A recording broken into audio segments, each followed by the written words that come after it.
ಇವತ್ತು ನೋಡಿ ಇಲ್ಲಿ ಊರಲ್ಲಿದ್ದೀವಿ. ಎಲ್ಲ ಅಂಗ್ಲ ಸಾರ್ಸೋಕ್ಕೆ ಅಂತ ಅಂದ್ಬಿಟ್ಟು ಸಾರಿಸ್ತಾ ಇದ್ದಾರೆ. ಭವ್ಯಕ್ಕ ಇವರು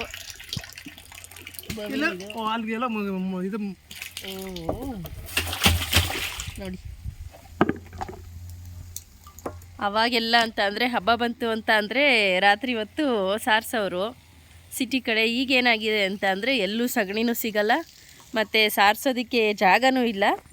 ಎಲ್ಲ ಕಡೆ ರೋಡ್ ಆಗಿರೋದ್ರಿಂದ ಇವಾಗೆಲ್ಲ ಸಿಟಿ ಕಡೆ ಎಲ್ಲೂ ನೀವು ಸಗಣಿ ಸಾರಿಸೋದನ್ನ ಏನು ನೋಡೋಕ್ಕಾಗಲ್ಲ. ಏನಿದ್ರೂ ಹಳ್ಳಿ ಕಡೆ ಬಂದಾಗ ಇದನ್ನು ನೋಡ್ಕೋಬೋದು. ನೋಡಿ ಇಲ್ಲಿ ನನ್ನ ಮಗಳೂ ಬಿಡ್ತಾ ಇಲ್ಲ, ಇಲ್ಲೇ ಓಡಾಡ್ತಾ ಇದೆ ಅದನ್ನು ಪುಟಾಣಿ. ಇಲ್ಲಿ ನೋಡಿ, ಇಲ್ಲಿ ನನ್ನ ಮಗನ ಸ್ಟೈಲು. ಊರಿಗೆ ಬಂದರೆ ಅವನು ಇದೇ ಥರ ಸ್ಟೈಲು, ಗಂಬೂಟ್ ಸಾಕೊಳ್ಳೋದು ಸುತ್ತೋದು. ಸುತ್ತಮುತ್ತ ಯಾವ ಥರ ಇದೆ ನೋಡಿ. ಆಲ್ರೆಡಿ ನಾನು ಇದೆಲ್ಲ ವಿಡಿಯೋ ಶೇರ್ ಮಾಡಿದ್ದೀನಿ. ಇವಾಗ ನೋಡಿ ಚಳಿಗಾಲದಲ್ಲಿ ಈ ಥರ ಬೆಳಿಗ್ಗೆ ಹೊತ್ತು ಬಿಸಿಲಿರುತ್ತೆ, ಅಂದರೂ ಚಳಿನೇ. ಈಗ 10:30 ಟೈಮು, ಅಂದರೂ ಸ್ವಲ್ಪ ಚಳಿನೇ, ತಣ್ಣಗೆ ಬೀಸ್ತಾ ಇದೆ ಗಾಳಿ. ಬಿಸಿಲು ಮಾತ್ರ ಇರುತ್ತೆ. ಸಂಜೆ ಮೇಲೆ ಸ್ವಲ್ಪ ಚಳಿ ಜಾಸ್ತಿ ಆಗುತ್ತೆ. ಈ ಸಲ ಸ್ವಲ್ಪ ಚಳಿ ಕಡಿಮೆನೇ ಆ ಥರ ನೋಡೋದಿದ್ರೆ. ಅಲ್ಲೊಂದು ಅಕ್ಕಿ ಹೋಗ್ತಾ ಇತ್ತು, ಅಲ್ಲ ಬೇರೆದು. ನಮಸ್ಕಾರ. ಇವರು ಅಂಗ್ಲಕ್ಕೆ ಸಗಣಿನ ಸಾರಿಸ್ತಿದ್ದಾರೆ ನೋಡಿ ಏನು ಮಾಡ್ತಾರೆ ಅಂತ. ಜೋರಾಗಿ ಮಾತಾಡ್ಬೇಕು ಮಗನೇ, ಆಡಿಯನ್ಸಿಗೆ ಕೇಳಿಸಲ್ಲ. ಆಯ್ತು ಅಮ್ಮ.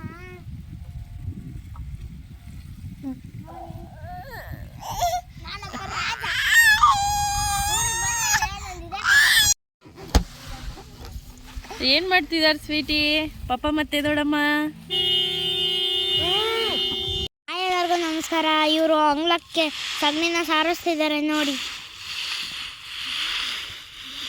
ಸಪ್ಪು ಟಮರ ಇಲ್ಲಿ ನೋಡಿ. ನಮ್ಮ ಪಪ್ಪ ಇವರು ನಮ್ಮ ದೊಡ್ಡಮ್ಮ.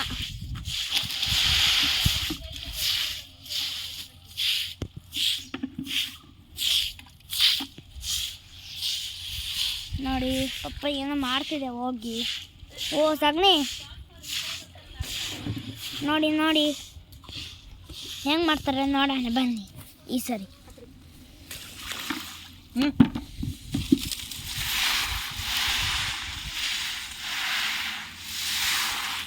ನೋಡಿ ತುಂಬಾ ಚೆನ್ನಾಗಿದೆ. ಅದು ಕಾಫಿ ಬೀಜ ಇದೆಯಲ್ಲ ಅಲ್ಲಿವರೆಗೂ ಮಾಡ್ತಾರೆ ನಾವು. ಓ ವಿಮಾನ ಹೋಗ್ತಿದೆ. ವಿಮಾನ ಚಿಕ್ಕ ಚಿಕ್ಕ ಕಾಯಿಗಳು. ಸ್ವೀಟಿ ಇಲ್ಲ ನೋಡು.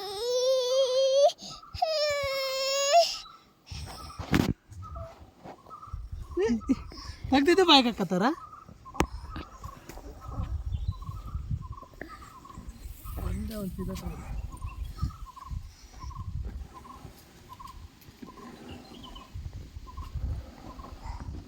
ಮೀನು ಹಿಡಿಯೋಕ್ಕೆ ಹೋಗೋಣ ಅಂತ ಅಂದ್ಬಿಟ್ಟು ರೆಡಿ ಮಾಡ್ತಾಯಿದ್ರು. ಸ್ವಲ್ಪ ಅಂದರೆ ನನ್ನ ಮಗಳಿಗೆ ಕೊಟ್ಟಿದ್ದ ಪುಷ್ಟಿ ಪೌಡರ್ ಇತ್ತಲ್ಲ, ಅದನ್ನು ತಗೊಂಡು ಹೋಗಿದ್ವಿ.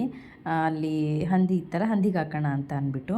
ಅವಳು ತಿಂತಾ ಇರಲಿಲ್ಲ, ಆ ಕಾರಣಕ್ಕೋಸ್ಕರ ಅಷ್ಟೇ.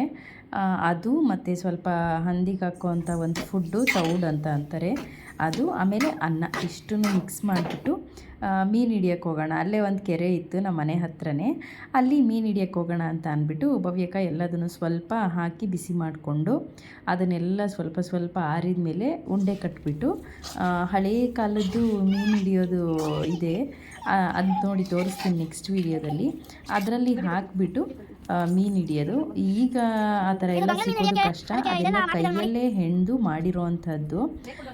ಇದೆಲ್ಲ ಹಾಕಿಬಿಟ್ಟು ಮೀನು ಹಿಡಿದ್ಬಿಟ್ಟು ಯಾವ ಥರ ಮೀನು ಸಿಕ್ತು ನಮಗೆ, ಎಷ್ಟು KG ಅಷ್ಟು ಮೀನು ಸಿಕ್ತು ಅಂತ ಅಂದ್ಬಿಟ್ಟು.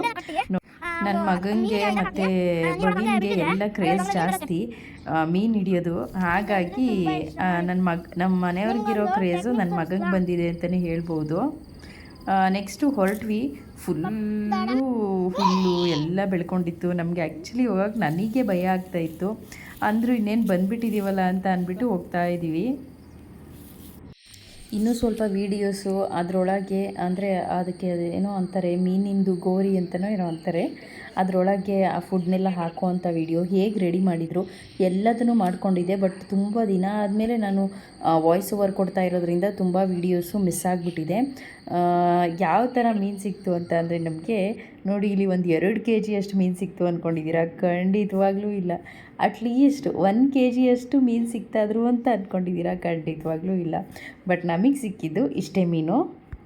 ಇದು ಪುಟಾಣಿದು ಏನಂತಾರೆ, ಕೊರೆ ಮೀನು, ಮಳಲಿ ಮೀನು, ಆ ಥರ ಎಲ್ಲ ಇಷ್ಟೇ ಮೀನು ಸಿಕ್ಕಿದ್ದು. ಬಟ್ ಇದು ಅಷ್ಟೇ ಸಾಂಬಾರು ಮಾಡಿಕೊಂಡು ತಿಂದರೆ ಟೇಸ್ಟು ತುಂಬ ಚೆನ್ನಾಗಿರುತ್ತೆ. ಸ್ವಲ್ಪ ರಾಗಿ ಹಿಟ್ಟಲ್ಲೆಲ್ಲ ಉಜ್ಜಿಬಿಟ್ಟು ಕ್ಲೀನ್ ಮಾಡೋದೇ ತುಂಬ ಹಿಂಸೆ ಅಂತ ಹೇಳ್ಬೋದು. ಸುಮಾರು 1 hour ಮೇಲಾಗುತ್ತೆ ಇಷ್ಟು ಚಿಕ್ಕ ಚಿಕ್ಕ ಮೀನುಗಳನ್ನ ಕ್ಲೀನ್ ಮಾಡೋ ಅಂಥದ್ದು. ಬಟ್ ಏನು ಮಾಡೋದು, ಟೇಸ್ಟ್ ಚೆನ್ನಾಗಿರುತ್ತೆ. ಒಂದು ಕ್ರೇಜಿಗೋಸ್ಕರ ಅಂತ ಅಂದ್ಬಿಟ್ಟು ಇದೆಲ್ಲ ಮಾಡೋ ಅಂಥದ್ದು. ನಾನು ನೆಕ್ಸ್ಟ್ ವೀಡಿಯೋದಲ್ಲಿ ನ್ಯೂ ಇಯರ್ನ ಹೇಗೆ ಸೆಲೆಬ್ರೇಟ್ ಮಾಡಿದ್ವಿ ನಮ್ಮೂರಲ್ಲಿ ಅಂತ ಅಂದ್ಬಿಟ್ಟು ವೀಡಿಯೋ ಮಾಡಿಬಿಟ್ಟು ಹಾಕ್ತೀನಿ. ಸ್ವಲ್ಪ ನಾನು ಜಾಬ್ನ ರೆಸ್ಯೂಮ್ ಮಾಡಿರೋದ್ರಿಂದ ಲೇಟಾಗಿ ಬರ್ತಿದೆ ವೀಡಿಯೋಸು. ಪ್ಲೀಸ್ ಅಡ್ಜಸ್ಟ್ ಮಾಡ್ಕೊಳ್ಳಿ ಅಂತ ಹೇಳ್ತಾ ಈ ವಿಡಿಯೋನ ಕಂಪ್ಲೀಟ್ ಮಾಡ್ತಾಯಿದ್ದೀನಿ. Thank you for watching.